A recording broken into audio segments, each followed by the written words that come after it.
السلام علیکم ورحمۃ اللہ وبرکاتہ۔ آج ہم ماہ رجب کی غلط فہمیوں کے بارے میں بات کریں گے۔ رجب کا چاند دیکھ کر آپ صلی اللہ علیہ وسلم کا کیا عمل تھا؟ اس پورے مہینے کے بارے میں جو بات صحیح سند کے ساتھ حضور صلی اللہ علیہ وسلم سے ثابت ہے وہ یہ ہے کہ جب آپ رجب کا چاند دیکھتے تو یہ دعا فرمایا کرتے: اللہم بارک لنا فی رجب و شعبان و بلغنا رمضان۔ اے اللہ، رجب شعبان کے مہینے میں ہمیں برکت عطا فرما اور ہمیں خیر و عافیت رمضان المبارک تک پہنچا دیجیے۔ گویا کہ پہلے سے ہی رمضان المبارک کی آمد کا اشتیاق ہوتا تھا۔ یہ دعا آپ سے صحیح سند کے ساتھ ثابت ہے، اس لیے یہ دعا کرنا سنت ہے، اور اگر کسی نے شروع رجب میں یہ دعا نہ کی ہو تو وہ اب یہ دعا کر لے۔ اس کے علاوہ اور چیزیں عام لوگوں میں مشہور ہو گئی ہیں، ان کی شریعت میں کوئی اصل اور بنیاد نہیں۔ شب معراج کی تاریخ میں بھی اختلاف ہے۔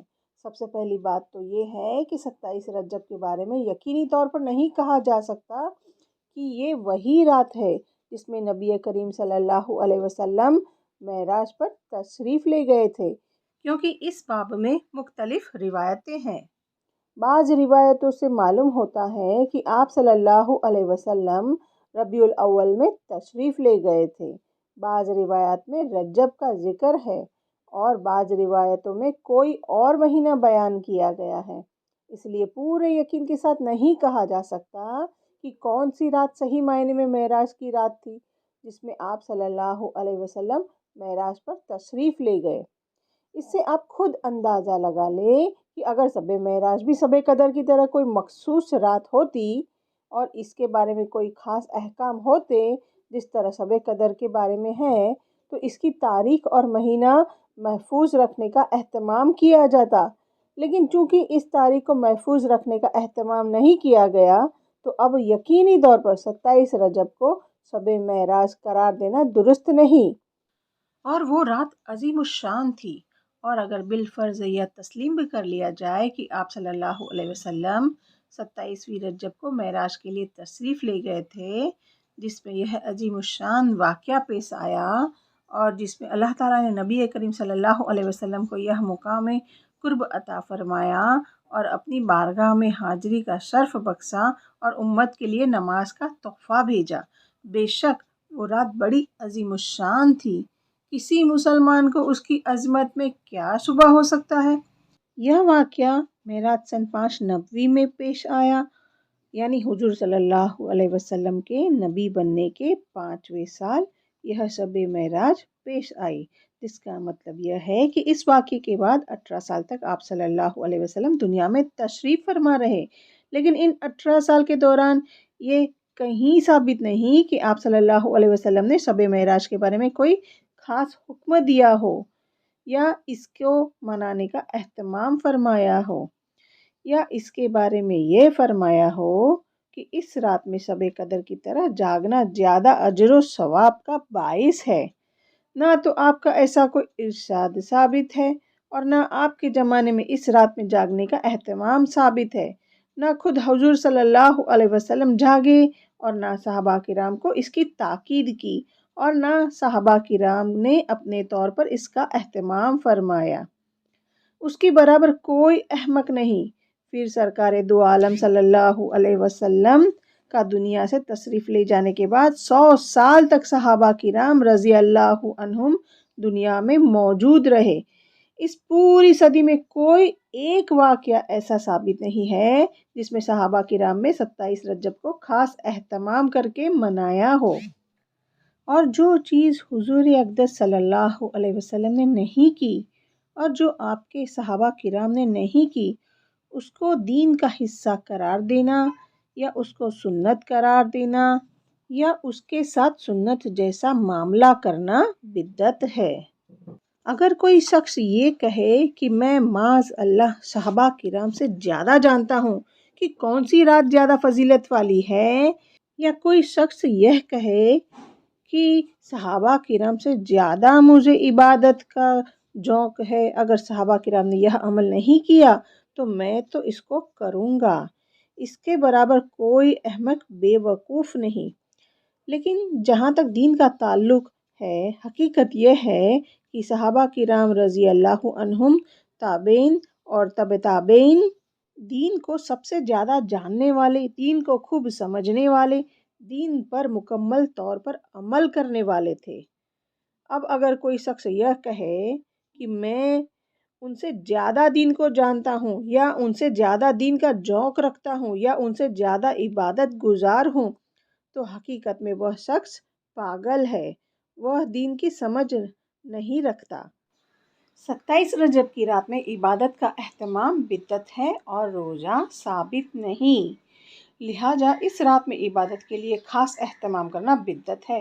یوں تو ہر رات میں اللہ تعالیٰ جس عبادت کی توفیق دے وہ بہتر ہے۔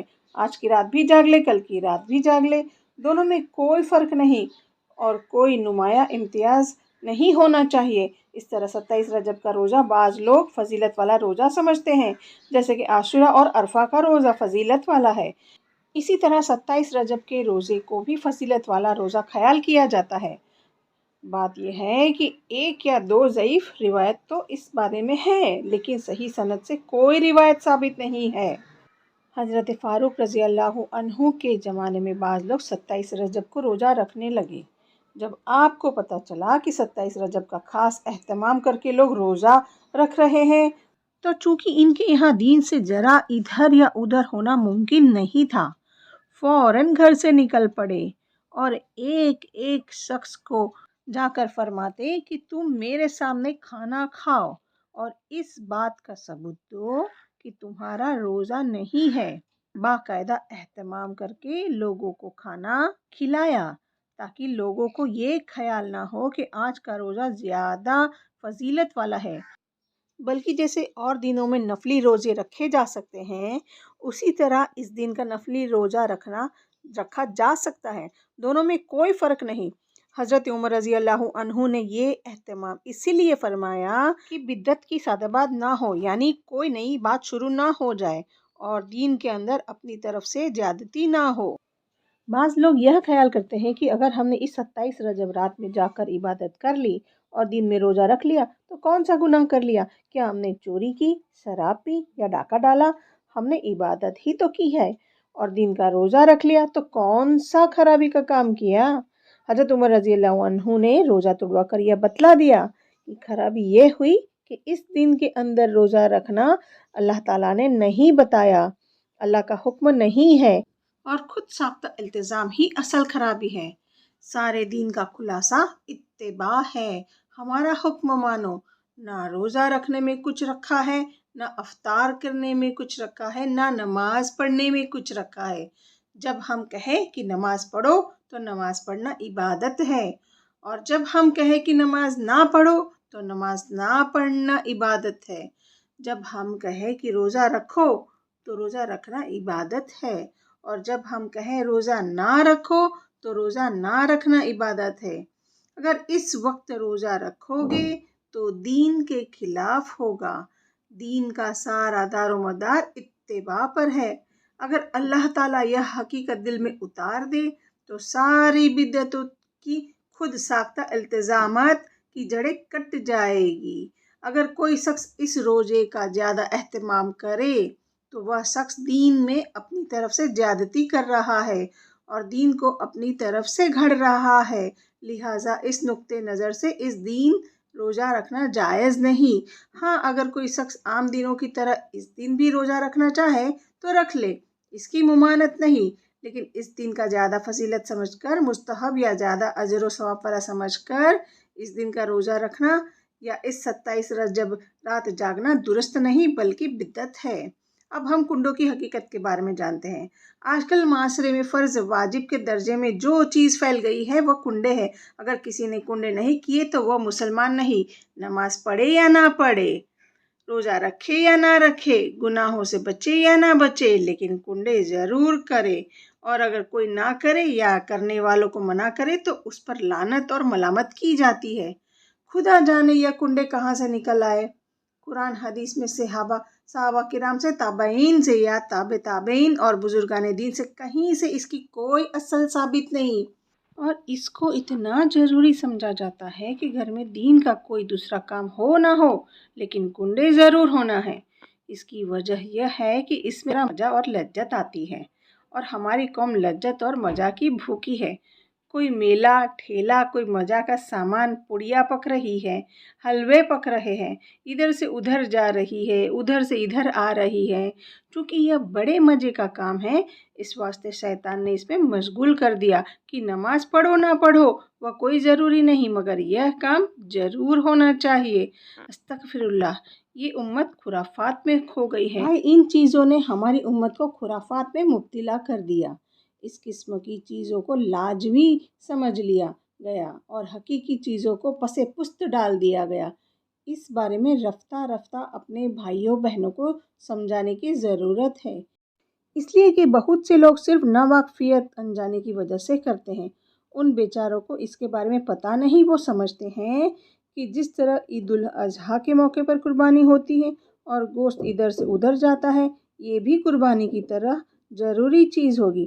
اس لیے لوگوں کو پیار محبت سے سمجھایا جائے اور ایسی تقریبات پروگرامز میں خود شریک ہونے سے پرہیز کیا جائے۔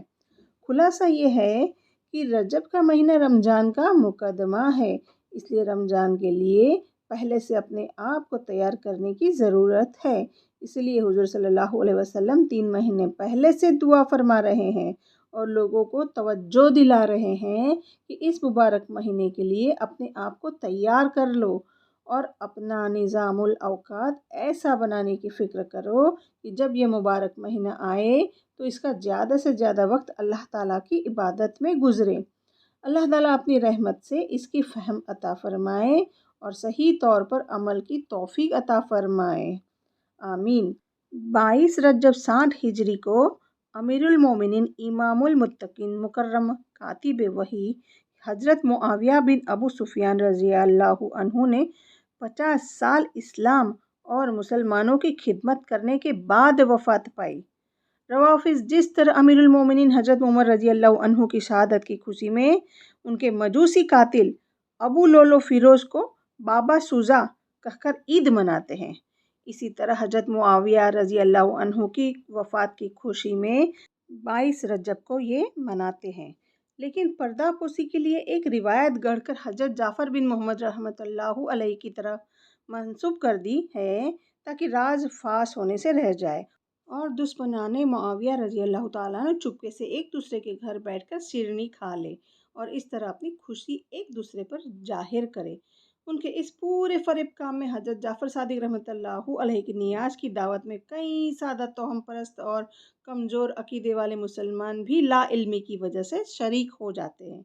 خبردار، اس گمراہی سے بچنا ہر مسلمان پر فرض ہے، کیونکہ یہ ایک صحابی رسول صلی اللہ علیہ وسلم اور کاتب وحی کے دشمنوں کی ترکیب ہے۔